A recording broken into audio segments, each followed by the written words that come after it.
It was supposed to be just another ordinary lunch break. Officer Jace, ready for a few quiet moments away from the usual chaos of his shift, entered a small diner in the heart of town. The air was calm, the sound of soft chatter and the sizzling of eggs on the grill filled the room. But as he sat down, something didn't feel quite right. He glanced around at the patrons. Nothing seemed out of the ordinary until his eyes fell on a little boy sitting in a corner booth. The boy stared at him, his eyes wide with an intensity that made Officer Jace's stomach tighten. Without warning, the child leaned in and whispered something so quietly, so urgently, that only Jace could hear. The words that followed left him frozen for a moment, and then, just as quickly, a wave of dread washed over him. Officer Jace grabbed his phone, his hands shaking, as he called for backup. This wasn't just a quiet lunch anymore. Something was wrong, and he had to act fast. Officer Jace had been on his feet for hours, dealing with the relentless grind of his shift. The day had been long, and the heat from the blazing sun only made it worse. He had been chasing down suspects, handling traffic stops, and breaking up disturbances, leaving him mentally and physically drained. He could feel the exhaustion settling in as he wiped sweat from his brow. The job was never easy, but today had been especially grueling. As Jace pulled into the parking lot of the small diner, his usual spot for a quiet lunch break, a sense of relief washed over him. The diner was a familiar place, nothing fancy, but always peaceful. The clatter of plates, the soft hum of background music, and the smell of sizzling bacon promised a brief escape from the chaos of his day.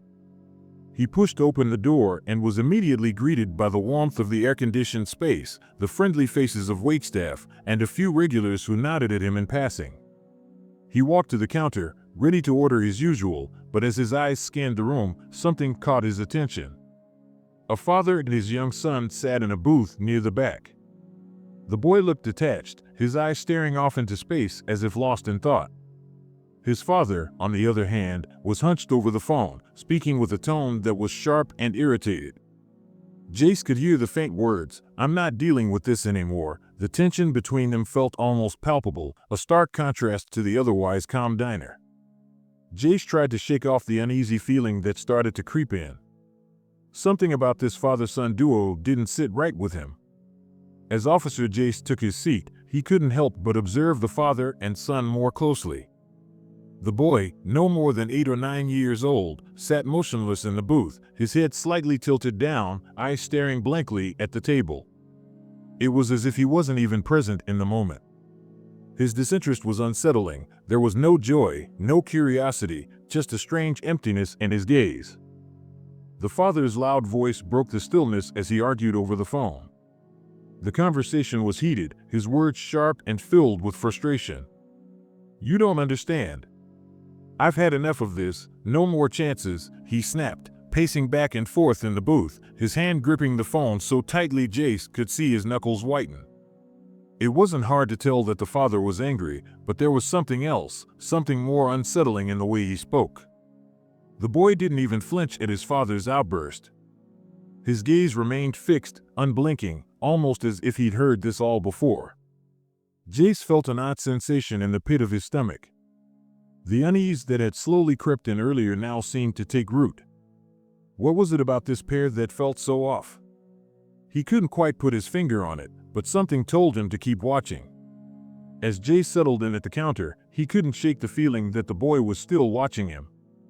The child's eyes, though vacant at first, now seemed to focus on him with an intensity that felt almost unnatural. Jace glanced over and met the boy's gaze. It wasn't a simple look of curiosity, there was something else there. The boy's eyes held a trace of fear, as if he wasn't sure whether to approach or retreat. Jace, trying to ease the tension, gave a small, friendly smile in an attempt to reassure him. For a moment, the boy's face softened, his lips curling ever so slightly as if considering the gesture. But just as quickly, that flicker of comfort disappeared. Without warning, the boy's body tensed, and his wide eyes darted back to his father. He stood up abruptly, his movement stiff and jerky, before he turned and hurried back to his booth. The fear in his eyes was unmistakable now, and Jace couldn't help but feel a knot tighten in his chest. Something about this exchange felt off, and the unease he had been feeling earlier seemed to grow. Minutes passed, and Jace tried to focus on the meal in front of him, but the thought of the boy wouldn't leave his mind. His curiosity was piqued, but he also knew to be cautious. It was rare for a child to act this way, especially in public. Just as Jace was about to take a bite, he noticed the boy again. This time, he wasn't standing at a distance or watching from the booth. The boy approached slowly, his small feet padding softly against the diner's floor. He moved with purpose, but the caution in his steps was clear. Jace remained still, not wanting to alarm the child the second time. His instincts told him to be careful, but he didn't want to appear threatening. The boy stopped just a few feet away, his head tilted slightly as he looked up at the officer with wide, searching eyes. Jace gave him a subtle nod, keeping his expression neutral. The boy seemed to be gathering his thoughts before speaking, his gaze flickering nervously to the door, to his father, and back to Jace. The longer the boy stood there, the more Jace felt the weight of something unsaid hanging between them. There was a shift in the air, a sense that the boy wasn't just afraid, but was trying to communicate something more. Something important. Jace's senses were on alert, but he knew better than to rush into anything. This was a delicate moment. One wrong move could send the boy running again. The quiet hum of the diner seemed to fade as the boy leaned in closer, his small figure barely noticeable against the noise of clinking plates and quiet chatter. His voice was a mere breath, soft and urgent, so low that Jace had to strain to catch the words. "He's got a gun," the boy whispered, his eyes darting nervously towards the back of the diner where his father sat. Jace's stomach tightened. At first, he thought he had misheard. But the boy's trembling voice confirmed it. There was danger here, and it was close. The officer's face drained of color as the weight of the words settled in. It wasn't just a casual warning, it was a cry for help. The boy's fear was palpable, and Jace could see it in his eyes. His heart raced as he quickly scanned the room, trying to piece together what was happening. Jace knew he couldn't wait to figure things out. His instincts kicked in. He needed to act fast. Too many lives could be at risk if he didn't. The boy's whisper wasn't just a warning, it was a signal, an alarm that something terrible was about to unfold. Time was running out. Taking a deep breath, Jace steadied himself, not letting his concern show. His voice remained calm as he spoke to the boy. "What's your name?" he asked gently. The boy hesitated for a moment, then whispered, "Billy." Jace gave him a reassuring nod, trying to keep the situation under control. "Billy, I need you to sit here with me, okay? Stay close." Billy nodded, his small frame clearly rattled but obedient. Jace quickly motioned for him to sit next to him at the counter, offering a space of safety in the chaos that was beginning to form in his mind. As soon as Billy settled in, Jace pulled out his phone, his fingers moving with practiced speed. He dialed for backup, his voice low but urgent. "This is Officer Jace. We have a potential active shooter in the diner. I need immediate assistance. A child just told me his father has a gun." Jace's mind raced as he kept his eyes on Billy, his training kicking in. The situation was escalating fast, and he had to be prepared for anything. As Billy sat quietly next to Jace, Alfred's gaze locked onto the pair from across the diner. His eyes widened in alarm. The last thing he wanted was for anyone to get involved with his son. His body tensed, and his lips pressed into a tight line as he stood up abruptly from his seat. With a quick, jerky motion, Alfred strode toward Jace, his steps hurried.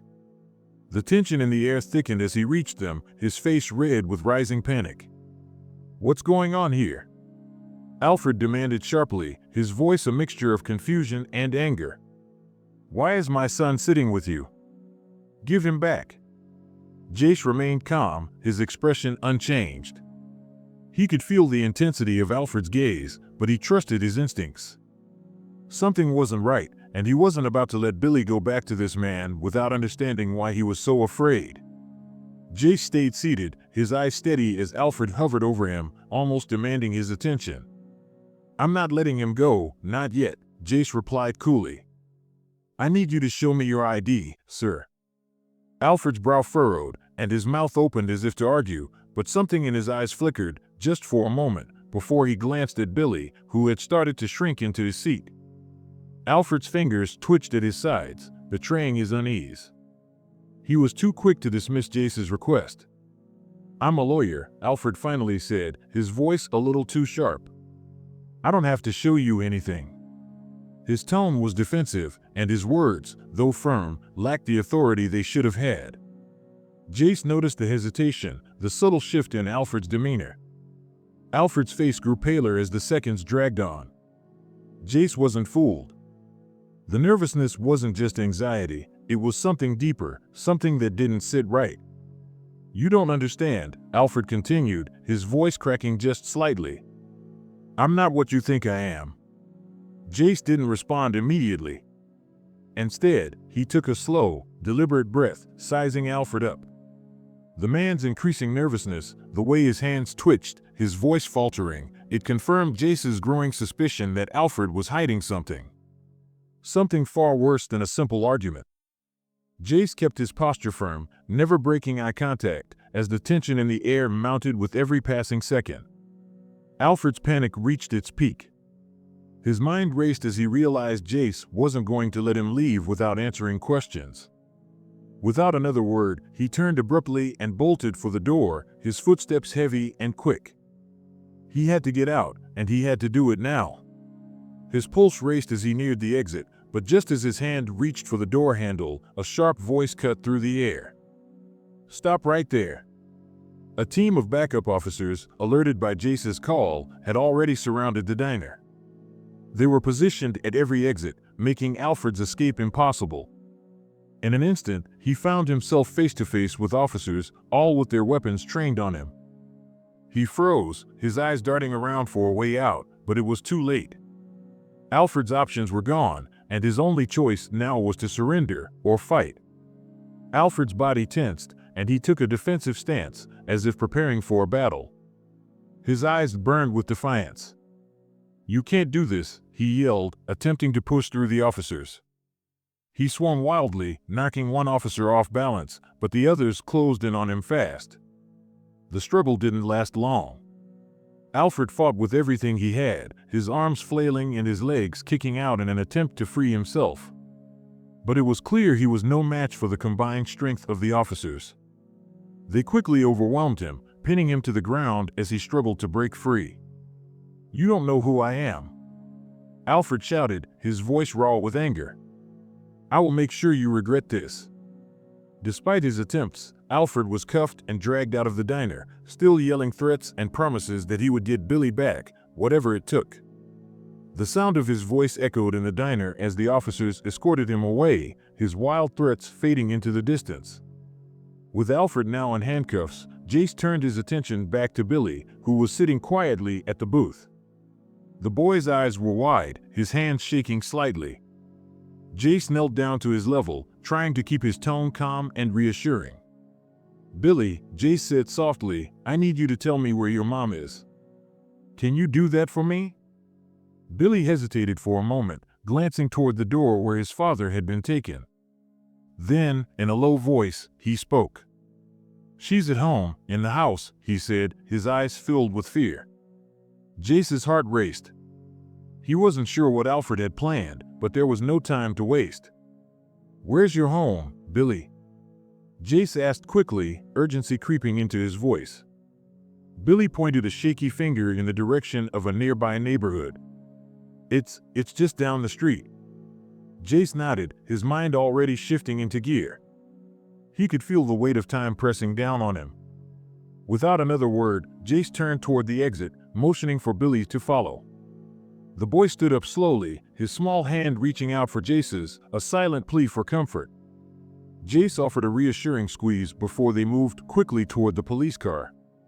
The air outside felt thick with tension as Jace quickly loaded Billy into the car. The sirens wailed in the distance as backup officers dealt with Alfred. Jace was already thinking ahead, calculating every second, knowing that whatever was happening at that house needed to be stopped before it was too late. Driving with urgency, Jace's eyes were locked on the road ahead, his mind racing. Billy's directions had been simple, but time was slipping away. With every turn, every stoplight, Jace's heart pounded harder in his chest. He couldn't shake the feeling that something was wrong, that he was getting closer to something he wasn't fully prepared for. Billy stayed quiet, but his small body trembled next to Jace.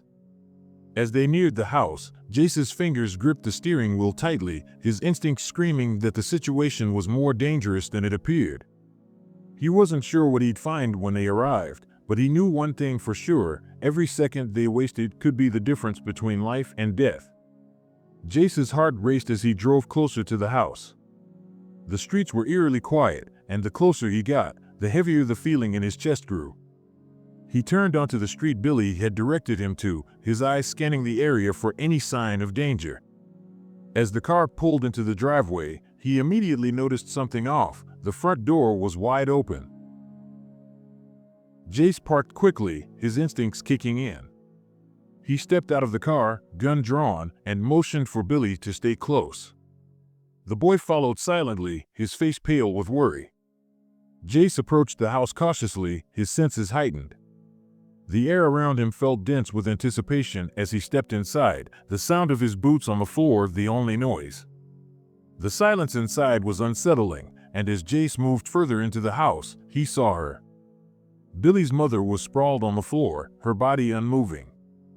A trail of blood led from where she lay, and Jace's stomach sank. Jace moved swiftly to her side, his training taking over. He knelt beside her and checked her pulse, weak but steady. There was a lot of blood, and it was clear she had been injured badly. Jace's mind raced through every first aid procedure he'd learned, even as he fought to keep his calm. "Stay with me," Jace whispered under his breath as he tore off part of his uniform to apply pressure to the wound. His hands were steady, his focus narrowed only on keeping her alive long enough for help to arrive. He didn't have much time, and every moment counted. With one hand keeping pressure on the wound, Jace fumbled for his radio with the other. He called for backup, his voice calm but urgent. "This is Officer Jace. I need an ambulance immediately at address. Victim is a female, severe bleeding. She needs help right away." Jace didn't wait for a response. His eyes stayed fixed on the woman's face, watching for any sign of change. He kept applying pressure, willing himself not to panic. Her survival depended on him now, and he wouldn't let her slip away. Jasmine's voice was trembling as she spoke, the weight of the truth finally spilling out. She told Jace about the changes she had seen in Alfred after his promotion at work. The man she once knew, the man she loved, had become someone she could barely recognize.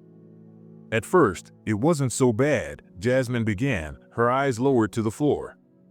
He was proud of his promotion, and I was happy for him. But after that, everything started to shift. He changed. The stress of his new position seemed to make him angry. Little things would set him off, things that never bothered him before. She paused, taking a shaky breath before continuing. And then, it got worse. I never thought I would be in a situation like that, but I was. The emotional abuse came first, constant belittling, insults that cut deeper than anything physical could. But that wasn't the worst of it. Billy saw the last fight, the worst one. Jasmine's eyes filled with tears, but she wiped them away quickly. "He hit me. Hard." Billy saw everything. He was terrified. "I thought I was going to lose my son that day, but somehow, I made it through." Jace listened intently, every word adding weight to the already heavy situation. He could feel the pain in Jasmine's voice, and he knew this wasn't easy for her to recount. As she spoke, he pieced together the twisted history of Alfred's behavior, the control, the violence, the manipulation. "I'm sorry you had to go through all of that," Jace said softly, his voice filled with sincerity. He didn't need to say more, Jasmine could see the understanding in his eyes. "I promise you, Jasmine, we'll make sure Alfred is held accountable for what he's done." "You and Billy deserve justice," Jace assured her. His calm presence was a stark contrast to the chaos that had led to this moment, but it was clear that the weight of the case was not lost on him. Jasmine nodded, her body shaking slightly. She was relieved, but there was still so much to be done.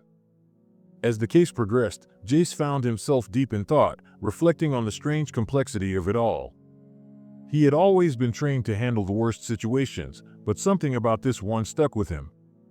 Alfred, a man who had achieved success in his career, had turned into someone capable of violence and cruelty, all because of the pressures of his personal and professional life. Jace couldn't help but wonder, how often does ambition cloud one's moral compass? How often do people become so consumed by success that they lose sight of the values that should guide them? Alfred's case wasn't just a story of domestic violence, it was a stark reminder of how power, ego, and personal turmoil could lead someone down a path of destruction. Despite the overwhelming circumstances, Jace was determined. He couldn't change the past, but he would ensure Billy and his mother would find the peace they deserved. The road ahead would be tough, but it was a path he was committed to walking. Jace's mind lingered on the events of the day. The uncertainty, the shock of it all, and the complexity of human nature. He knew he made the right decision, but part of him couldn't shake the feeling of unease. In the end, he had done what was necessary. Yet, the knowledge that even those who seem untouchable can fall victim to their own flaws was a truth that haunted him. Sometimes, the most dangerous people aren't the ones you expect. Viewer engagement: do you think Jace made the right decision? How would you handle a situation like this? Let us know in the comments, and don't forget to like and subscribe for more stories like this.